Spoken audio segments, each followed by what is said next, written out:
Xbox users can finally play God of War. That's right, the new God of War on Xbox. We're going to show you exactly how to do it. Stick around, plus we're going to give our review. Not apologetic news. God of War is a staple amongst any real gamers, right? I mean, it's just one of those games that's always been around. I can remember pre-ordering like God of War 2 or 3, and this was back when like pre-ordering meant going to GameStop, putting $20 down, but it's always been a staple, but that can only be said for PlayStation users. Xbox users have never really been able to experience God of War. There is one exception, the 2018 God of War, but everybody's talking about the brand new Ragnarok. Xbox users cannot play it until now. So we have a way that you can play God of War on the Xbox. I don't want to say it looks a little bit different. It kind of does, but then again, everyone always says I'm a PlayStation elitist, so maybe that's just me being me or whatever. Basically, what we're going to do is we're going to show you a comparison of PS5 versus the Series X version, and then we're going to show you how you can do what we did. Pretty simple stuff. So we have one of our first encounters on PlayStation God of War Ragnarok. We're going to check that out right here. So looks good, you know, right? You got Kratos. Kratos is flat out doing his thing as he always has. I really just wanted you to experience the combat here. Now we're going to pop over to the new Xbox version and we're going to show you the exact same scene, okay? And here we go. Now, like I say, the shading is a bit different on this game, just a little bit.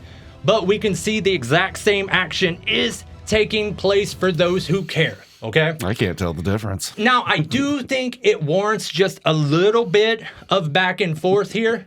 So I want to show the other one again. Pay close attention to the snow. This is the PlayStation version. I do want to tell you that. So pay close attention to the snow. The hints of the wind blowing the snow around, we must take note of that because that's what I think the Xbox game is lacking. So if we bounce back, I have to tell you, this is the Xbox version right here, so you know for sure. You see, the snow doesn't quite have the same texture that it does on PlayStation, right? Okay, Xbox boys, let's be honest. Even if you could play God of War, it would look more like the second one we played you than the first one due to the Series S holding you back in performance and frame rate. They can't even give that thing away now. They have it way marked down on sale. And then they also threw an extra $50 off the current sale price. It is insane. So I'm sorry, Xbox boys, you must wait. And honestly, I think it's time for the Xbox boys to go to sleep so the big PlayStation dogs can talk about God of War Ragnarok. Where are you at in the game? Playing as the boy. He's got summoned by Odin. Oh, yeah. So you're several hours in. Yeah, 15 or 16. Oh, well, there you go. Yeah, I beat it the night before last. Now, what do you think of the story? It's a great game. I know there's still more to come because I've been doing tons of side stuff. The first few hours of the game, it was pretty linear. Like, there weren't many side quests. I was like, this isn't really even an open world game. This is like semi-open, you know? Right. But as it turns out, as you get further along, you do have the options of, oh, here's another 3, here's another 6. Okay, now I have 10 open things that I can do. What I liked about it is I would start to do like just one side quest. I'm like, okay, I'm gonna do a side quest before I hit the main mission.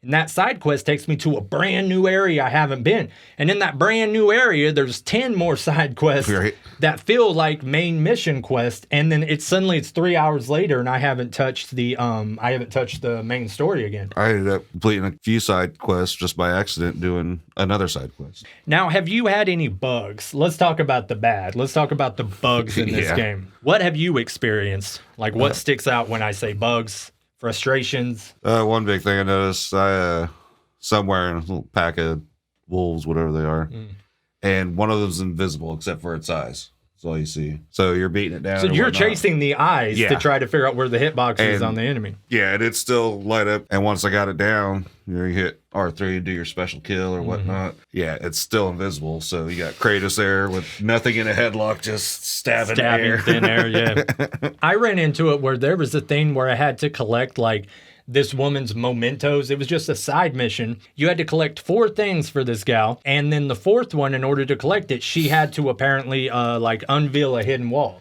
So I didn't know that, of course. So I'm running around this preset area for this little side mission over and over and over and just can't figure it out. So I have to go and look at a guide. And I see that she was supposed to have gone wiggity wuggity and made a wall disappear that she just didn't in my game. So I had to reload it a couple times, then it winded up working. Now, let's talk about the best spots here. Let's talk about the bosses. So I wanted to highlight a couple bosses. I had you pick one out as well. I didn't want to go too far into the game because I don't want to spoil anything. So I actually picked one of the first several bosses, this Drekkie, because to me, this was the first skill check. But yeah, just going to show a little part here of the Drekkie or the Drekkie. But yeah, this was the point where I was like, oh gosh, my fingers are going to hurt when I am done with this game. And sure enough, it did. But yeah, I thought that was a real good one. What was the boss that you picked out here that really stuck out to you? Nidhogg? Nidhogg, I think. Yeah. I don't know how to pronounce it. I guess it's like the first major boss fight. Yeah. We won't say what it has to do with, but yeah, I see your clip here. Let's check this out right quick. I truly enjoyed this guy as well. It was also one of the first bosses where I was like, how am I going to get past this? Yeah. But it took me a couple times. That's another thing in this game, that the fact that they allow you, there's checkpoints within the bosses, right? Yeah. So you get past phase 1.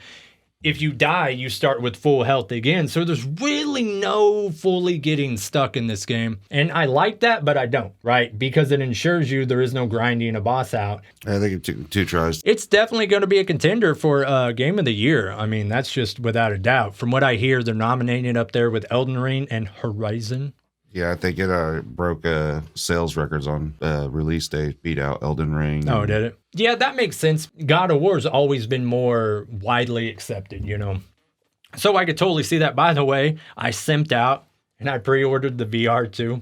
Did you? Here's the good thing about the pre-order though. Anybody who, if you get this offer, they put a hold on your card for like 3 days for the full amount, but it's not a charge. So it falls off and they don't charge you till like the last week of February. So if you just wanted to secure it, save up the money, decide whether you want it, which is where I'm at. It depends on what they announce. If they announce survival horror games, I'm keeping that son of a gun. If they don't, I don't know. I'll either cancel my pre-order or sell it. And, you know, I have no idea. But yeah, I simped out. It was $575 all in with shipping, taxes, etc. And that's without a game. Even that, I'm sitting there and looking at my phone. I'm like, yeah, order complete order. Fuck. I went ahead and did it. So this has been God of War Ragnarok. And like I say, you Xbox boys, you are out of luck. Go get yourself a PlayStation so you can have fun and be big dogs like us. We will be right back here in these same 2 seats next Wednesday. Good night, everybody. Non-apologetic news.